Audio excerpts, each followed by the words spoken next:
It's the Locked On Flyers podcast for Tuesday, January 21st. Your daily dose of Flyers news, analysis, and high quality content. Is really looking forward to this Red Wings game. Yeah, me too.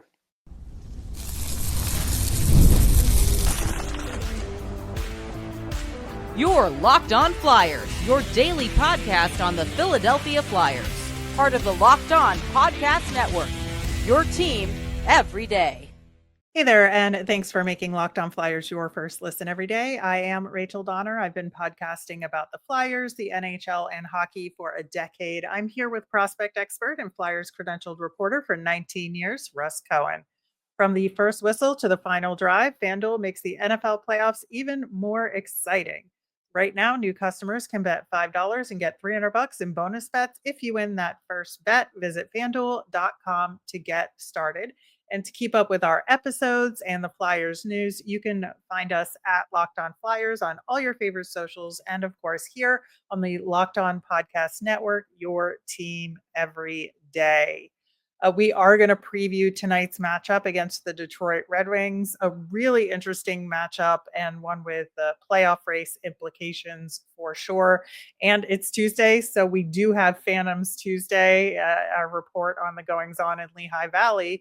And one of those goings on, Russ, is the call up of Rodrigo Abols in the consideration of the Ryan Paling injury. He's now officially on IR.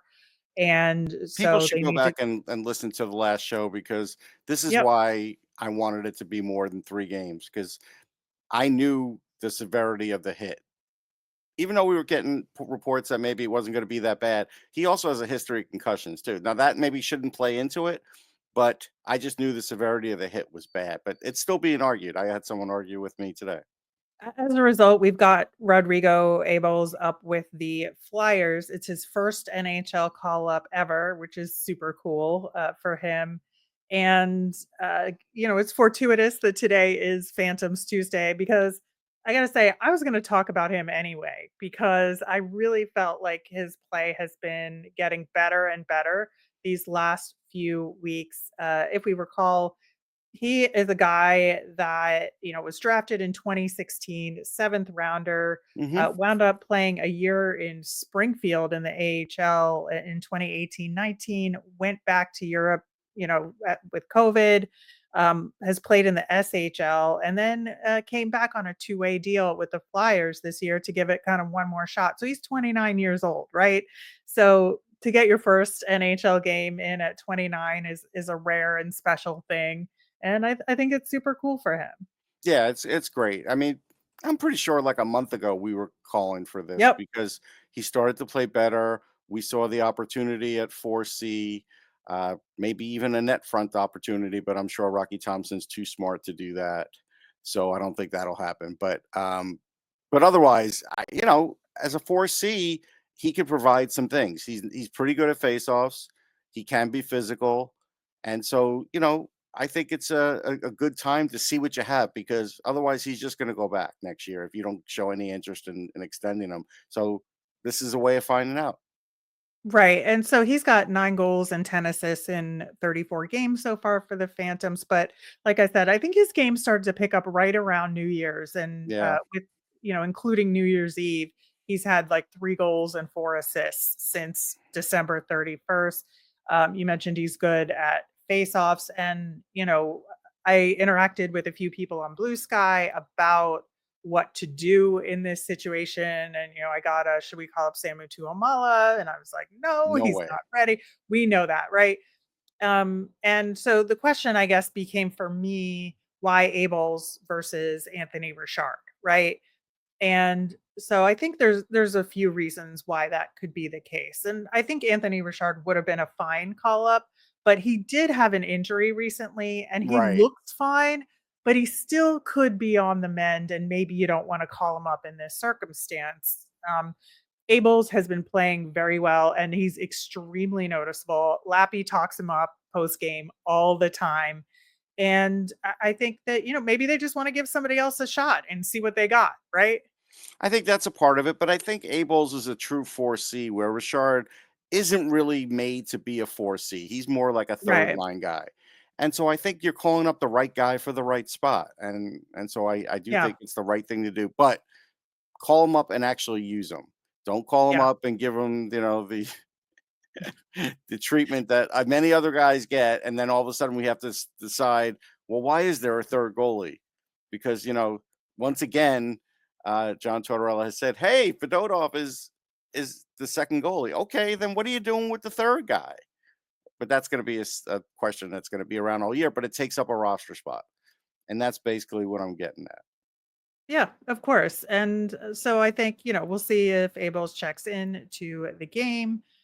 But since Scott Lawton wasn't at practice yesterday for a personal reason, Abels like slotted in during, line drills and stuff like that. But it's unclear, if and how he's going to be a part of the team in the next game as of yet. But all that being said, this game against the Red Wings is a pretty important one Hmm. here. It's the last of 3 games against the Red Wings. We talk about first games against division rivals this in the same week as last games against Detroit here. But we had that 2-game series against them in December. So the Flyers won the first one at home and lost the second one on the road.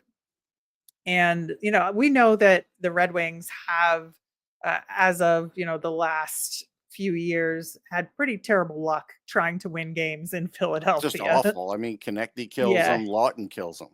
Yeah. Yeah. So the fact that this game is in Philadelphia is a very good thing up against Detroit.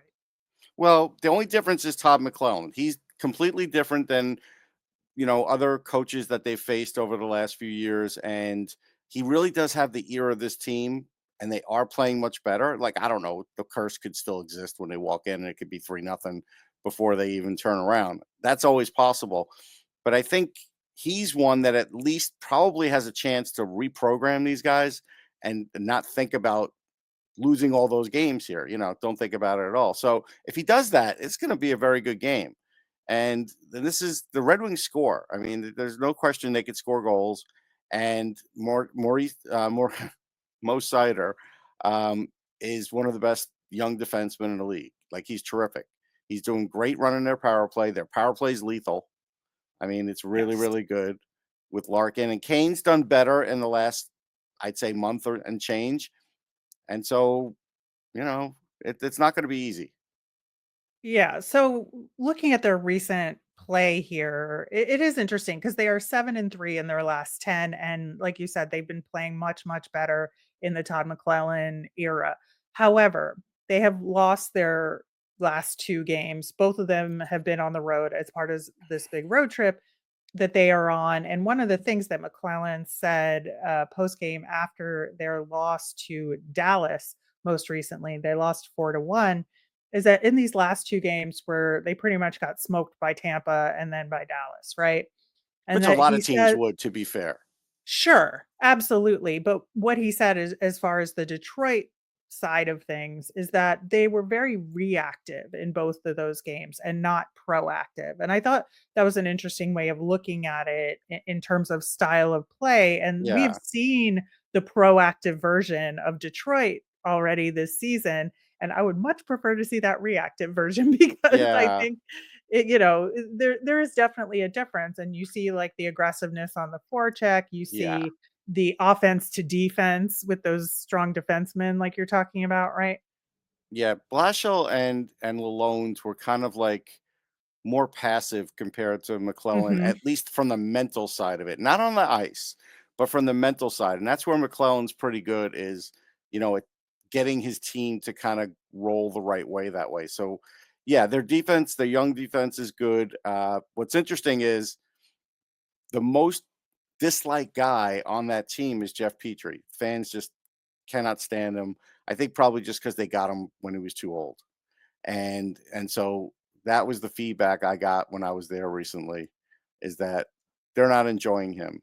Too bad for Alex Lyon. I'm sure he would have liked to be on the trip and isn't. Yeah. That's a I should shame. mention that Petrie's on IR, so Yes, I'm sure and the he's on fans are IR, so it pleased. doesn't matter. Yeah, he's not going to Right. care. But the fans apparently still do. Dylan Larkin's still the guy to try and cover. And to be honest, This is and people are gonna not like what I'm gonna say here, but this is too big a job for Couturier. You actually have to put Frost on him because at least the speed part will match up and maybe he'll win 40% of the faceoffs. Couturier is just too slow to go up against the Larkin line. Yeah, Unless you're gonna bring him in and out, for faceoffs and such. That's a lot of work though. yeah, I think honestly, they would naturally put the Frost line against the Larkin line. I don't think it makes sense any other way given who Yeah. the other potential Well, matchups now that he's on the are. Michkov line, you're probably right. But if he Yeah. wasn't with Michkov, they might have not If he done was that. still with Konechny, they Yeah. might have. Yeah. But now that he's with Michkov, I think it doesn't stack up that way. So I'm pretty certain they'll put Frost out there. The only other option is if they feel like they want Cates out there taking faceoffs against Larkin, but that's the only circumstance that I can Yeah. I see mean, no them doing offense. that. Noah Cates is having a really good year. He's going to get his lunch eaten Yeah. if they do that. No, I know. I know. There's a But limit. I'm just saying We things love that are Noah Cates possible on in this this world. show. I've liked him Yeah. since his USHL days. But the problem here is the coach puts him in unrealistic situations sometimes. Sometimes he comes through, but other times you could see that it just wasn't a good idea Yeah. Well, there's more to talk about here, for sure. especially some of the key stats and comparisons between the Flyers and Red Wings at the moment. We are going to dig into that and talk Lehigh Valley Phantoms coming up next. From the first whistle to the final drive, FanDuel makes the NFL playoffs even more exciting. Right now, new customers can bet $5 and get $300 in bonus bets if you win your first bet. That's $300 to keep the action going. Keep going with the Chiefs. I haven't seen any reason that any team can beat them. The FanDuel app is easy to navigate, and the variety of bets keeps every game exciting. Plus, when you win, you get paid instantly. No waiting around for winnings. Whether you're betting on your favorite team or just looking to add some extra excitement to the playoffs, FanDuel has you covered. Just visit fanduel.com to join today and get started with $300 in bonus bets. That's fanduel.com. Make this playoff season unforgettable with FanDuel, an official sportsbook partner of the NFL. On tomorrow's show, we will, of course, recap this Red Wings game that we are talking about right now. Plus, we will have our mailbag segment. So make sure to get those questions in. You can email us at lockedonflyers@gmail.com, tag us on any of our socials, or comment on our YouTube channel. So, continuing to talk about this Red Wings game tonight, they are kind of a real split decision on special teams. Their power play is second overall in this league right now. And they are the top power play team in the league since McClellan's hiring.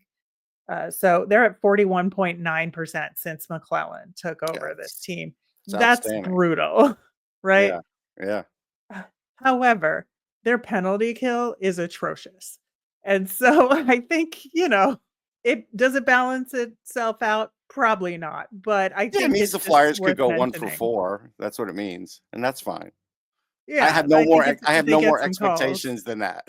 I mean, that's how low the bar Yeah, is here now, Rachel. yeah, yeah. So right now their penalty kill is 31st in the NHL. Okay, So so there's one team worse. there's one team worse than them right now. But interestingly, just their you look at their lineup and they obviously, we talk about Dylan Larkin, we talk about DeBrincat, Yep, Tarasenko, they have Lucas Raymond. They have skilled players on this they do. team. However, their underlying metrics are not great overall. And part of it, I think, is due to the early season stats, right? I'm Sure. sure if we chunked out some of this data for more recent games, it would be a little better, but still overall, they're third worst in the NHL at shots per game. They're ninth worst at shots against per game. So they allow a lot of shots to get through. And the Flyers, on the other hand, have actually been kind of creeping up in the positive direction recently on some of their metrics that had been bad for a while. We were harping on shooting percentage for forever. Yeah.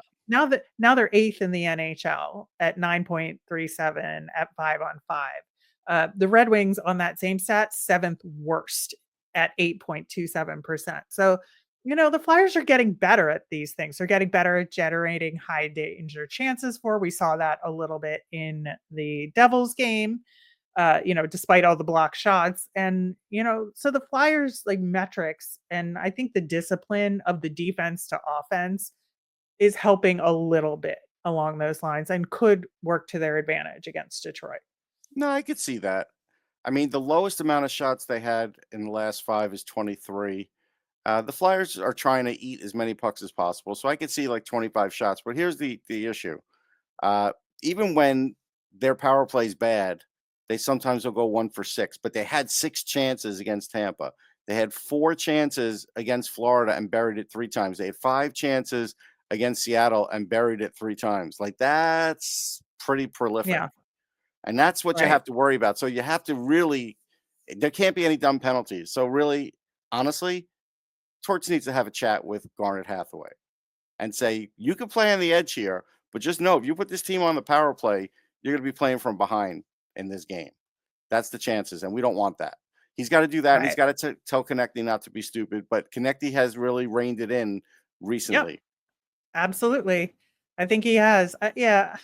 I think the stupid penalties are at a minimum right now. So I far, they've think been in the last few games for sure, like the last right. 4 or 5. Yeah.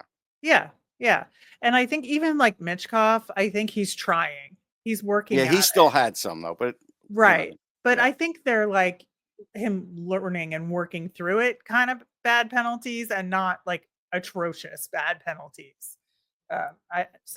I think there has been an improvement there. And I think that point stands that, they're going to have to, uh, I think, rein that in to your point and just be very, very careful with what they choose to do that skirts the line.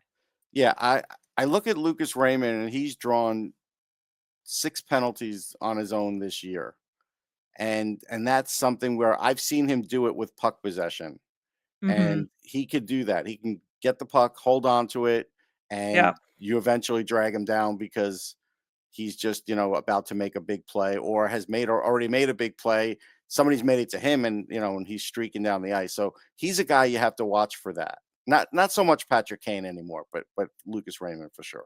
Right. Well, hopefully Tyson Forster can work his magic on the other side of the fence on that. Yeah. But turning our attention to the Lehigh Valley Phantoms, we talked about the Abols call up. And, I think that is a bright spot. Certainly, it's unfortunate that there's the injury that demands it. But looking at their results from this past week, it kind of echoed last week as well, where, you had 2 games where they came out with a win, although one of them was like one of the worst games I've ever seen them play against Belleville Senators, and they still won the game 3-2. Did not deserve that Okay. whatsoever. And then, they play these back to back against Rochester, who's a top team in the North Division, Yeah. where the road team won both of these games, right? The Phantoms won the game on the road at Rochester in a shootout, 3-2. And then it's like all these 3-2 games this week. And then they lose the home game 3-2 in regulation, which was the return of Felix Sandstrom to Lehigh Valley. He is Yeah. now a goaltender with Rochester. This was his 100th AHL game. Good for So him. he gets the win against his old team. Good for They him. aired It's an it's inter like I still like the guy. I'm gonna wish him well, even if it's against the Phantoms. That's fine. Yeah, they did an interview of him that aired on the broadcast, and he just talked about how he appreciates his time with the Phantoms, but he's having like some really good experience playing different teams in a different division. That's good. And he I think had a pretty good head on his shoulders about all of it and is He just usually doing the does. best he can. Yeah. He usually It, does. so for the Phantoms side of things, it is like one of those things where you think, oh, okay, so they got points in their first 2 games, and then the most recent game is the letdown.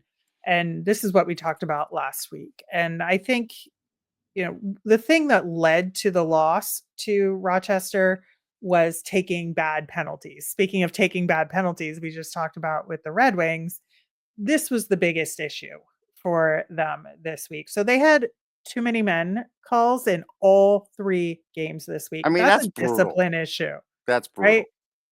Or you're cheating too much and you got to just, but either way, it's on the coaching staff. It's brutal. Right. Right. And so 2 of the 3 games this week, the opposing team had 7 power play opportunities uh, in those games. Again, taking too many penalties, right? And then in this last game, what I was talking about is that they gave up 3 power play goals on Saturday against Rochester. And the thing about it that was a shame to me is that, because of Cal Peterson's injury Hmm. in the game on Wednesday, they had to call up Keith Petruzzelli from Reading. So he gets his first AHL start and he's on the PK for significant portions of the game. And he gave up 3 goals. All 3 were on the penalty kill. He did not give up a single 5-on-5 goal. Like, Yeah, he I mean, it's worked tough to really break hard in. and, Yeah, like, it's tough to doesn't get break in that way. rewarded. No, that's tough. There's 2 things about this. The same as the Flyers, I look at the Phantoms and I say, "Oh, they are second worst in their division for regulation wins." I mean, Bridgeport is pitiful. Just a terrible, terrible team. They're only 2 regulation wins away from the Phantoms. I'm telling you, it's playing with fire, just getting these loser points. It is because there's a point in the season where that becomes less effective. You know what I mean? Like it just, yeah, Yeah. you got a point, but you're at that point in the season where a point doesn't really help you anymore. And then the other thing is again, the goaltending. It just needs to be better. And again, it's not up to me who they have in net, but it's up to the coaching staff to get better results. And we're just not seeing really good goaltending. Maybe for a little bit when Kolosov's there, sure, but that's it. Other than that, not much. I mean, I think Parker Gahagan had an excellent game on Friday. Okay, I'll give him that. that's fair. And I thought Petruzzelli, again, first game ever, pretty solid performance. Like this week, the goaltending is not the problem. No. I'm talking for the other parts of the season. I wasn't really getting it this weekend at all. I was all over the Okay. world. I didn't see much, but I'm just saying this season, I am not seeing, other than Kolosov, I'm not seeing enough really good goaltending where it would affect their record, like they get wins from it. Yeah, I just don't know that it's useful to evaluate the goaltending there right now. But that being said, there's a lot more to talk about with the Phantoms, and we are going to do that coming up next. In sports, having a winning strategy is everything. It's how the best teams make it to the Super Bowl, the World Series, and the Olympics. The same goes for life. Having a strategy like life insurance from SelectQuote can protect your financial legacy and keep your family's future secure. SelectQuote makes it easy to find the perfect life insurance policy. As one of America's leading insurance brokers with nearly 40 years of experience, they've helped over 2 million customers find $700 billion in coverage since 1985. What sets SelectQuote apart is their personal touch. Unlike other brokers that offer one size fits all policies, their licensed agents tailor coverage to fit your unique needs. If you're in good health, you might even qualify for same day coverage up to 5 million, no medical exam required. And it's more affordable than you think. You can get up to $1 million in coverage for as little as $20 a month. Get the right life insurance for you for less at selectquote.com/lockedonnhl. That's selectquote.com/lockedonnhl. SelectQuote, they shop, you save. All right. So, in addition to taking too many penalties, I think, we've talked about not getting scoring from where we need to. I think, Rodrigo Abols was already on my list of who to talk about. He had a goal and an assist on Wednesday. He had the shootout winner on Friday. That was a really great shot that they actually had to review because it was so quick. They didn't necessarily see it go in. And some people thought it went off the crossbar, but nope, it was in. And I think that y- they're just not getting the contributions that they need. And we've talked about Samu Tuamala. He is the points leader on the team with 26 points in 36 games played. And you're like, oh, he's the team leader in scoring. that should be a good thing. Well, it's only 8 goals in 36 games, which is not good enough. And Ole Ole hasn't Laxell, been there in weeks. and he's 3rd, Right. right? And so that says a lot. Abols has been slowly creeping up Yeah. the standings. Anthony Richard missed a month due to injury, but he's got 19 points in 18 games. Like, that's what says a lot, right? Yeah. So I think that this is part of the problem here is like they're taking the penalties and then they're not getting additional scoring to support that. And, Brendan Furry, sure, he's been playing a lot better and had some really good opportunities. He had a shorty this weekend that was very spectacular, but it's not enough. It's just not enough. There's not enough offensive skill there that's getting it done. No, I agree. I mean, it's again, we've talked about this. You can't just always fall back on, well, our best talents in, these other leagues. You still have to try and scheme it. And I don't know if the Lehigh Valley Phantoms do enough of that, to be honest. Yeah.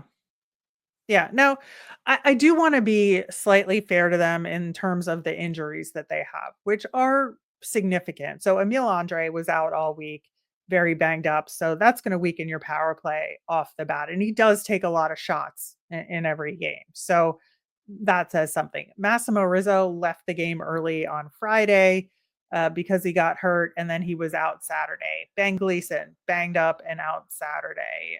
We already talked about Cal Peterson.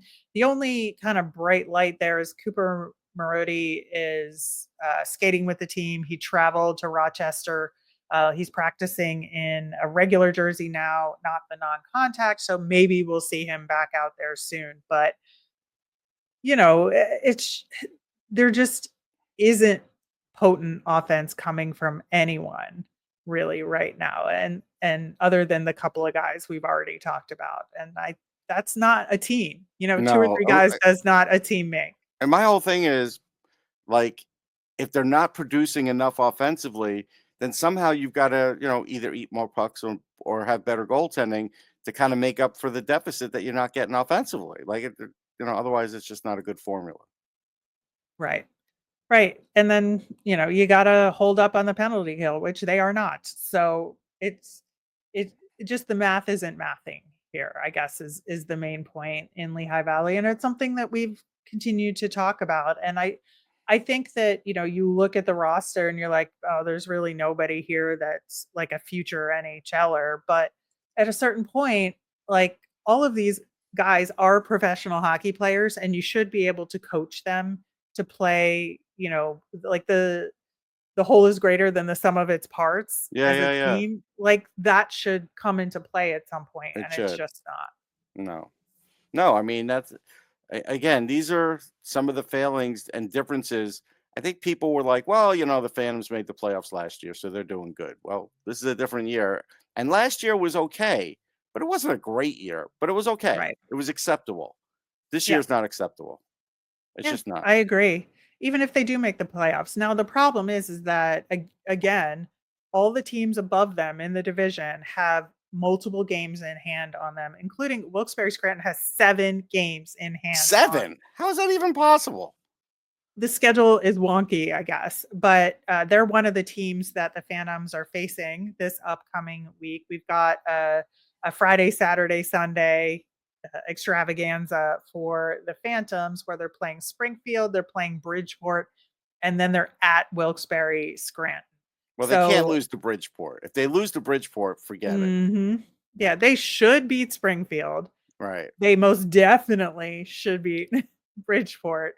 And then having In Wilkes-Barre regulation. Scranton, I'm going to say in regulation. yeah, That's but what they having need. Wilkes-Barre Scranton as the 3rd opponent in a 3-game weekend, it's unfortunate timing, Or given it's just like it's been the last 3 weeks where that last yeah, game isn't a great game. right, right. But, it's just one of these things where the Phantoms have to step up, They and do. can this You have to team overcome it. yeah, and can this team do that? And especially if Abels is still with the Flyers, like, that's another piece missing, Right. right? Right. But you got to do that. There's 100 guys on this roster. Somebody's got to be able to come in and step up. Yep. Absolutely. All right, that will do it for today's show. Thanks so much for listening. We'll be back tomorrow to break down Flyers versus Red Wings. We'll have your mailbag questions as well. So let us know via any of our socials at Locked On Flyers. You can email us at lockedonflyers@gmail or comment on our YouTube channel. I'm Rachel. I'm on Blue Sky and Twitter at rmiriam. That's RMIRIAM. I'm Russ. I'm at Sportsology, SPORTSOLOGY. Thanks for making Locked On Flyers your first listen today. For your next listen, find Locked On Fantasy Hockey, become a fantasy hockey expert, get the edge over your league mates with daily tips from Steal and Flip. Find Locked On Fantasy Hockey on YouTube or wherever you listen to podcasts. Have a great day, everyone.